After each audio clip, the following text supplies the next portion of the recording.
I don't ever slow up, no I don't take shit. I got no love for the fakeness. If you wanna play tough and wanna hate this, I'll always show up. I don't ever slow up, no I don't take shit. I got no love for the fakeness. If you wanna play tough and wanna hate this, I'll always show up and make a statement. Well, welcome back to the channel.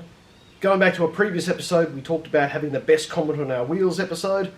We're going to put that as a pinned comment as part of this video and announce the winner.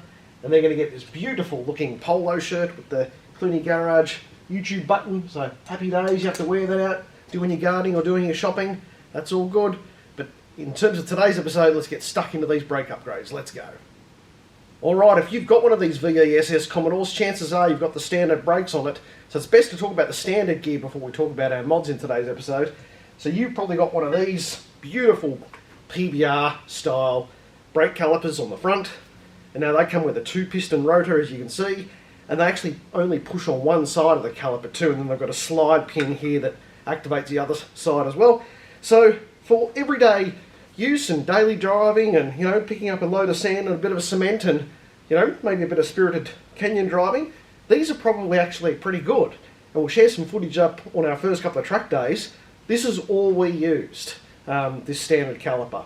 Now, admittedly, we did upgrade our brake pads, different semi-metallic material, but all we did was change our brake fluid, use the standard brake caliper, get some aftermarket pads, and then we also used a DBA T3 Street Series rotor as well.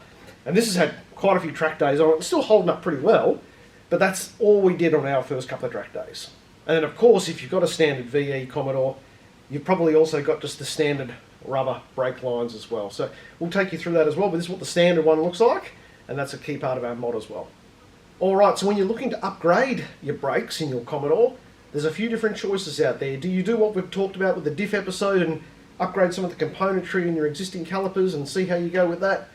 Or do you just put brand new pads and consumables?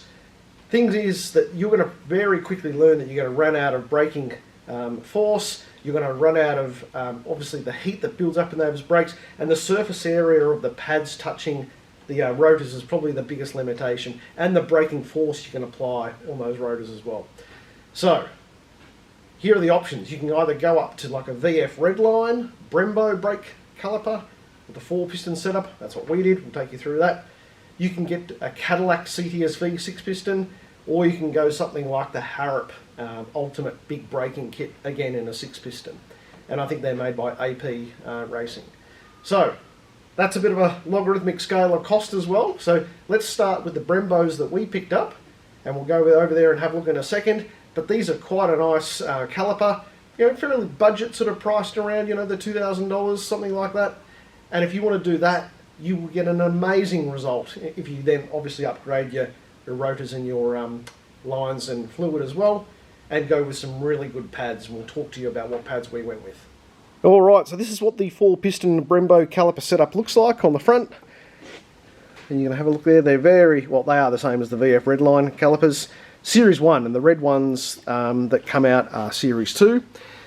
You'll also notice that we've gone with the next stage of the rotor upgrade, so that's a 2-piece T3 slotted rotor, and that way you can actually retain the aluminium top hat and just change the actual rotor surfaces as well.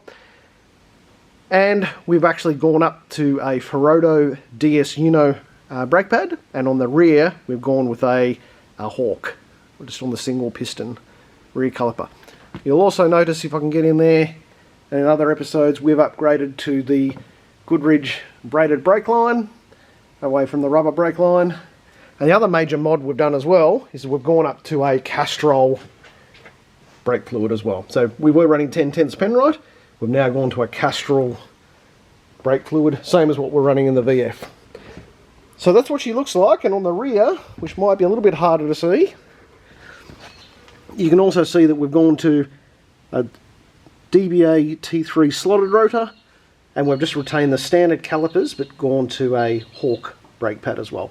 And obviously we've got braided lines. So if you're looking to get one of these kits, it's well worth it. We've been out now for our first Sydney Motorsport track day. with these calipers and they were not wanting and they didn't get hot and they didn't sort of suffer brake fade, they were pretty good. Now the next mod you can do, obviously to improve your braking performance, is to actually have a look at the weight that you're carrying around, and that's what you've got to try to pull up. Now we'll take you through all the weight reduction we've done in the VE. It's been pretty extensive. So as you can see, no carpets, no original seats, no entertainment system, all in behind that, the HVAC and all that sort of fans and compressors and heaters all gone. We've still kept the rest of the interior, like door cards and speakers and all the rest of it. Lightweight wheels, different suspension, obviously. No hard cover on the back. The hard cover weighs at least 30 kilos. And that means you're not carrying as much weight around to then try and pull the car up. So, what does that mean, Fred? Because these things obviously weigh way over 1850, sometimes 1900 kilos. With all the weight reduction we've been able to do, we've had the car corner weighted, and we have come in at 1654. Are you joking? So we've actually had a corner weighted as well. So to get that much weight out of one of these big, heavy commercial vehicles was pretty remarkable, actually. We were not expecting the weight to come back at that. So let's now talk about the other supporting mods you can do to improve your braking. So we're always looking to refine things here at Cleaning Garage, and we'll probably keep that caliper and that setup at least for the next couple of years and see how it goes.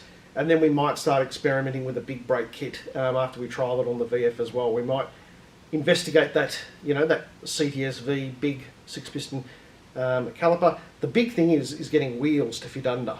Now, speaking of wheels and tyres, the next thing you can do to obviously improve your braking performance is to get more grip onto the road and actually have your coilovers or better suspension set up so you can transfer that weight to the car and actually get some grip into the road, and then your brakes have got a fighting chance of actually pulling you up. So again, all these mods that I've talked about today for the brake upgrade obviously also considers an 80 tread wear tyre, coilover suspension, and then obviously the brakes themselves. So the other thing that I haven't talked about as well is that if you are fortunate enough to have your ABS sensor fail or have an issue with your ABS, that's a big issue too. And we had that actually happen to us on the track with the VE.